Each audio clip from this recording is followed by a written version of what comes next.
അണക്കരക്കരയിൽ ചക്കുവള്ളം വില്ലേജിൽ ഇന്ന വീട്ടിൽ ഇന്നയാളുടെ മകനായിട്ട് ജനിച്ചത്. എൻ്റെ അപ്പനും അമ്മയും കൂടെ തീരുമാനിച്ചു, എന്നാൽ ഇനിയിപ്പോൾ ജിനുവിന് ജന്മം കൊടുത്തേക്കാം എന്നോർത്ത് അവർ തീരുമാനിച്ച് ഇന്ന മാസം ഇന്ന തീയതി ഇന്ന ആളെ ജനിപ്പിച്ചേക്കാന്ന് വെച്ച് എന്നെ ജനിപ്പിച്ചൊന്നുമല്ല. അങ്ങനെ ആരെങ്കിലും ഉണ്ടോ? അങ്ങനെ ആരുമില്ല.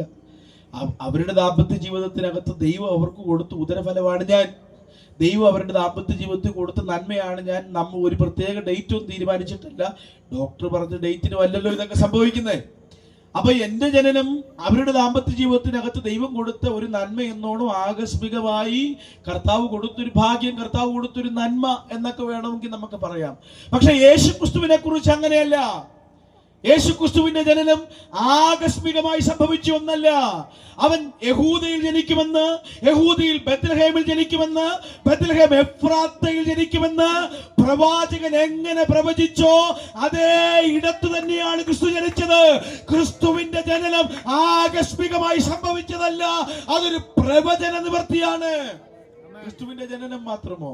അവൻ 2-ാം വയസ്സിൽ മിസ്രൈമിലേക്ക് ഓടിപ്പോകുമെന്ന് പ്രവാചകൻ പറഞ്ഞു, നടന്നില്ലേ?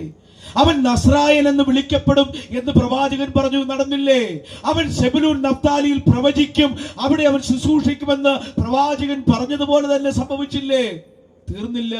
യേശുക്രിസ്തുവിന്റെ മരണം ദാവീദ് അവന് 600 വർഷങ്ങൾക്ക് മുൻപ് ആ ക്രൂശിൽ അകലത്തു എന്ന് കണ്ടിട്ട് പറഞ്ഞു, അവന്റെ അസ്ഥികളുടെ ബന്ധം വിട്ടിരിക്കുന്നു, എന്റെ നാക്കണ്ണാക്കോട് പറ്റിയിരിക്കുന്നു, അവന്റെ അസ്ഥികളൊക്കെയും എനിക്കെണ്ണാം എന്ന് ദാവീദ് അകലത്തു ആ ക്രൂശിനെ കാണുമ്പോൾ യെശയ്യാവ് കുറച്ചുകൂടെ അടുത്ത് നിന്ന് 600 വർഷങ്ങൾക്ക് മുമ്പ് ആ ക്രൂശിനെ കണ്ടിട്ട് എഴുതി, ദാവീദ് പറഞ്ഞതുപോലെയല്ല, കണ്ടാൽ ആളല്ല എന്ന് തോന്നുമാറ് അവന്റെ രൂപം വിരൂപമായിരിക്കുന്നു.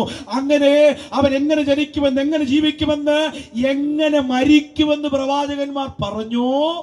അതുപോലെ തന്നെയാണ് യേശുക്രിസ്തുവിന്റെ ജനനവും, യേശുക്രിസ്തുവിന്റെ ജീവിതവും, യേശുക്രിസ്തുവിന്റെ മരണവും, യേശുക്രിസ്തുവിന്റെ അടക്കവും നടന്നത്.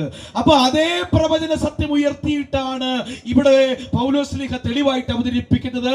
ഇതേ പുസ്തകമാണ് പറഞ്ഞത് അവൻ എവിടെ ജനിക്കും, ഇതേ പുസ്തകമാണ് പറഞ്ഞത് അവൻ എവിടെ ശുശ്രൂഷിക്കും, ഇതേ പുസ്തകമാണ് പറഞ്ഞത് അവൻ എങ്ങനെ മരിക്കും. അതേ പുസ്തകം വിളിച്ചു പറയുന്ന സത്യമാണ്, അവൻ മരണത്തെ ജയിച്ച് 3-ാം നാൾ ഉയർത്തെഴുന്നേൽക്കുമെന്ന്. അതുകൊണ്ട് അതേ തിരുവെഴുത്ത് എടുത്തുയർത്തി പറയുന്നു, യേശു മരണത്തെ ജയിച്ചുയർത്തെഴുന്നേറ്റു എന്ന ഒന്നാമത്തെ തെളിവ് ഈ പ്രവചന പുസ്തകമാണ്. പൗലോസ് പറയുന്നു, അവൻ തിരുവെഴുത്തുകളിൻ പ്രകാരം ഉയർത്തെഴുന്നേറ്റു. തീർന്നില്ല. 2-ാമത്തെ തെളിവ് യേശുക്രിസ്തുവിന്റെ പുനരുത്ഥാനാനന്തര പ്രത്യക്ഷതകളാണ്. അതാണ് താഴോട്ട്. അവൻ കേഫാവിനും പിന്നെ 12 പേർക്കും പ്രത്യക്ഷനായി, 500-ലധികം സഹോദരന്മാർക്ക് ഒരുമിച്ച് പ്രത്യക്ഷനായി. അവരിൽ ചിലരോ നിദ്ര പ്രാപിച്ചിരിക്കുന്നു,